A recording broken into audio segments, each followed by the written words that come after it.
the obesity parasite and the carb trap, escaping the cycle for good. The addiction is real. Breaking free from the carb trap. Let's get honest. You know how it feels. The craving hits like a wave. Urgent, fierce, sometimes almost out of your control. Maybe it's sugar. Maybe it's chips. Maybe it's a warm slice of bread that feels like love in your mouth. You tell yourself it's just a little, then find yourself spiraling. You're not alone, and you're not crazy. This isn't a lack of willpower. This is addiction, biochemical, emotional, and cultural, and it's real. The biological setup. Your body is built for survival, not a modern supermarket. We are wired to crave quick energy.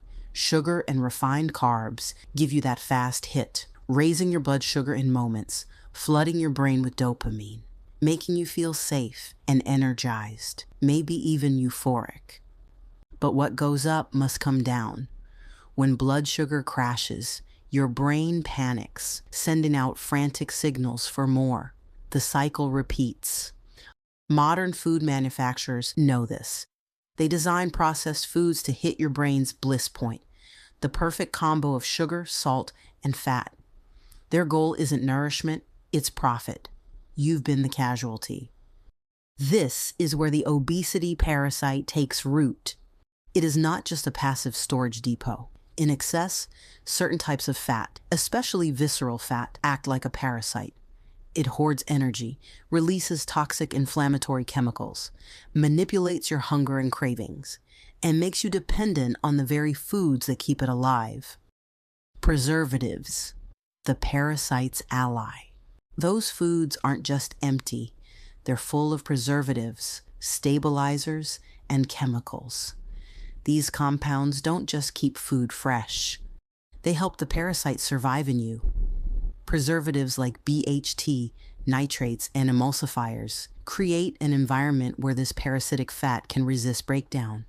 Processed foods literally preserve the parasite within your body, making it harder to heal. The emotional hook. Add in stress, loneliness, rejection, or childhood wounds. The craving isn't just physical. You don't want the cookie. You want comfort. You want peace.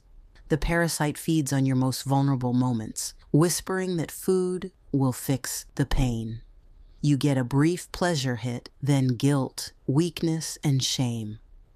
You try to restrict. You punish yourself. You starve.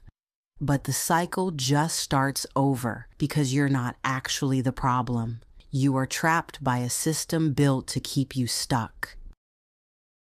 The cultural lie. This isn't just biology or emotion, it's about culture too. We are surrounded by toxic messaging. Treat yourself with sugar. Celebrate with carbs. Cheat days are normal. Food isn't just fuel, it's identity, ritual, even rebellion. So when you try to change your patterns, it can feel like betraying your family, your culture, even your sense of joy. The parasite uses culture as camouflage, convincing you that any attempt to heal is a kind of loss. The science. How visceral fat behaves like a parasite in your body. Visceral and ectopic fat do the following. Drains energy. Like a parasite, it hoards nutrients for itself, leaving you depleted. Secretes toxins. Inflammatory cytokines damage your organs, hijack hormones, and keep cravings alive. Hijacks hunger. It makes you crave processed food, ensuring its own survival. Grows and spreads. Fat cells multiply and invade tissues, just like a parasite spreads through a host.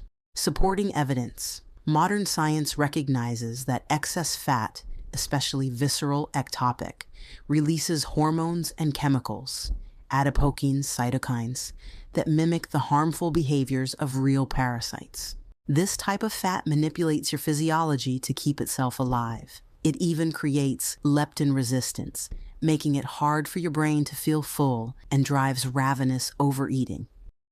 Breaking free, starving the parasite, not yourself. The more you understand the trap, the more you can stop feeding it. You're going to learn how to stabilize blood sugar, nourish your body, and disrupt the addiction cycle from the inside out. Nourishment. When you give your body real food, you starve the parasite. Preservative-laden, processed food keeps it strong. Real, whole foods send it into remission. Compassion, not punishment. You do not win by starving or shaming yourself. You win by outsmarting the system and nourishing yourself back to health. Daily strategy. Movement, hydration, sleep, and timing your nutrients all help weaken the parasite's grip. Outsmart, don't outwill. Cravings are not a failure, they are signals. By responding with science and compassion, you retrain your body and mind. Over time, your cravings stop screaming. Your body begins to trust you. You wake up, day by day, a little more free. This is not your fault, but this is your responsibility.